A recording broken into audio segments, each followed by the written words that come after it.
Hey, welcome back everyone. It is now January 6th of 2022, and as we approach the Book of Boba Fett Chapter 3, a lot of fans have already enjoyed the Book of Boba Fett Chapter 2, The Tribes of Tatooine.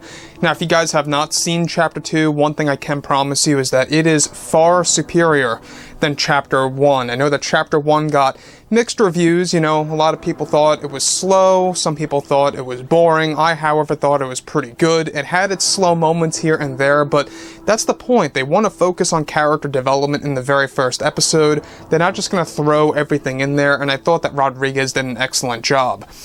Now, moving beyond all of this, we already know that Jon Favreau, Dave Filoni, and George Lucas, they are really pre-planning amazing things for the future of Star Wars in order to really take advantage of Star Wars Legends making a big comeback and to really focus more so on how they can really create that balance between Star Wars Legends and new Star Wars content coming our way for the future. Now, of course, we already know that everything related to Kathleen Kennedy, Disney, and Lucasfilm as companies, a lot of things are at hand here for The Mandalorian Season 3 and Season 4, as well as the Ahsoka Tano series and more to arrive. Now, by the way, guys, I am on Twitter if you guys want to go ahead and check me out at Mike01. I do post a couple of entertaining things on there from time to time and really make sure to interact with you guys further. Now, on top of all of this, alright, one thing that we do know that a lot of Star Wars fans have been very much optimistic about is how Favreau and Filoni are going to be handling Luke Skywalker in the new Star Wars TV shows. We're talking about The Mandalorian, we're talking about the young Luke Skywalker TV series, which we will be diving into more today, as well as exactly how he's going to be utilized in the Ahsoka Tano series, and so on and so forth. And I think that's why the Mandoverse is so hyped right now, is because it's all going to interconnect with each other, being this post-return of the Jedi-verse, if you will. So, with that being said, however, with Luke Skywalker set to return in the Mandalorian series for Season 3 and 4, Jon Favreau and Dave Filoni are set to bring the character in for a number of other Star Wars TV shows that will debut in the near future. Further, it's described, however, that Favreau has a big plan for using Luke Skywalker in new Star Wars TV shows. One big plan that he has in store is to recast Luke Skywalker in the planned Young Luke Skywalker TV series that is currently dubbed as Star Wars Jedi Knight, that will explore and dive into his adventures with R2-D2 as well as his Jedi students that belong to his new Jedi Academy. Now, this plan by Favreau is to recast Luke Skywalker, and he has all eyes on actor Sebastian Stan to portray the role of Luke in the new Star Wars TV series that will be announced at Star Wars Celebration this year. Further, it's described, however, that Sebastian Stan becoming the new Luke Skywalker is going to be a very big reveal at Celebration of 2023, not to be confused with this year's per se, as the Luke series is planned to drop in 2024. So let me just stop right here for a second. Let's not forget that Ahsoka Tano, alright, so Rosario Dawson, who portrays the character, that was essentially a fan cast. And what I mean by that is, a lot of fans called for Rosario Dawson to become the Ahsoka Tano in Star Wars. Lucasfilm listened. Jon Favreau and Dave Filoni, they listened to the fans because they want to listen to the fans. That's exactly what they did with Ahsoka, and that's exactly what they're now doing with Luke. Let's not forget that Sebastian Stan was basically a fan casting for numerous years now, and now Jon and Dave are picking up on that and making it into a reality. So the reason as to why they are starting off with a CG version of Luke is because he was minimally used in The Mandalorian Season 2. He's going to be used more so in Season 3 with more advanced CG techniques and deepfake techniques here and there.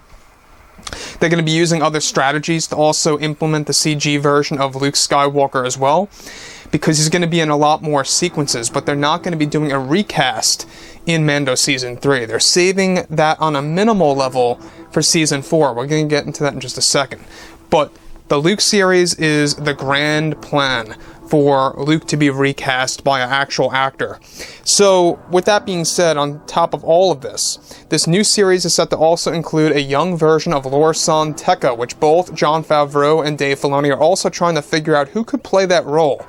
Actor Mark Hamill is said to be very excited to see Sebastian playing the role of Luke in live-action form, As for The Mandalorian Season 3 and 4, they will still be pushing for the CG version of Luke. However, in Season 4, Favreau has plans to use Sebastian strictly only for close-up shots, with extensive dialogue as they plan to bring in Mara Jade, portrayed by actress Karen Gillan of the Jumanji and Avenger films.